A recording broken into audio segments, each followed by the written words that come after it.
Who are in the roles of Janissaries in the Ottoman Empire? The Ottomans were adept at managing the various slave systems. The Ottomans were eager to promote the Janissaries because they were one of the best military classes and a major advocate of slavery. When they were between the ages of 7 and 14, the state used to tax them in order to recruit and prepare them for professional soldiering in the majority of non-Muslim families in Europe. Janissaries were young men, boys, homeless, orphans, and Christian captives who were adopted and benefited by the Ottoman Empire. They were raised on Islamic religious foundations, believing the Sultan was their master. The Janissaries were fed by the Devshirme boys' tax, where 1/5 of children from occupied cities were included in the Ottoman army without Islamic legitimacy. The Ottoman Empire committed immoral acts, including enslaving people and depriving children of basic rights, including protection from their parents. The Janissary army considered these children captives of wars with Byzantine and Eastern Christian kingdoms. This led to the Devshirme tax, a periodic tax collected from Eastern European Christians. The tax is a crime against humanity and a reminder of the black history of the Ottomans who claimed Islam. Prophet Muhammad denounced a companion story of a bird, highlighting the right of affection and assembly. This raises questions about the dignity and freedom of the person Allah created, who should not accept oppression or submissiveness.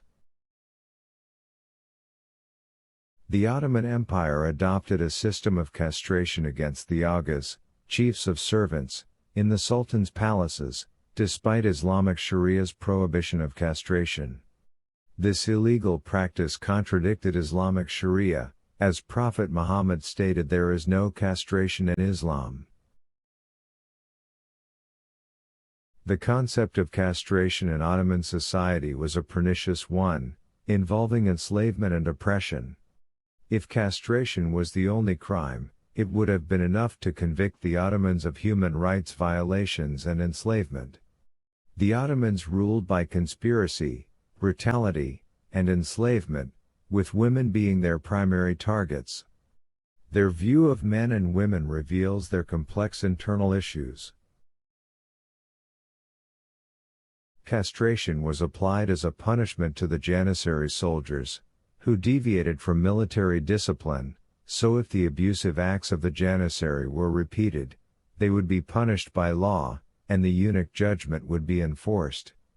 The chief of the Janissaries was the one who orders this punishment, and it is a great and cruel punishment because whoever suffers this punishment will lose his manhood, which qualifies him to work inside the harem palaces.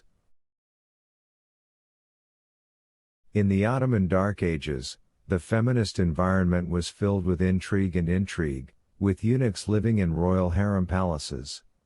These women were of great importance and practiced the hidden role of Ottoman politics. The conflict between the harems intensified the authoritarian atmosphere, leading to strange stories and plots within the palaces. The walls of these palaces could tell horrors and dreadful stories. The eunuchs were ridiculed and had their freedom and dignity taken away from them while living in harem palaces. They were devoid of the natural impulse that Allah had endowed them with. Castration denied them the opportunity to experience actual fatherhood and the ability to have their own children to support them in old life.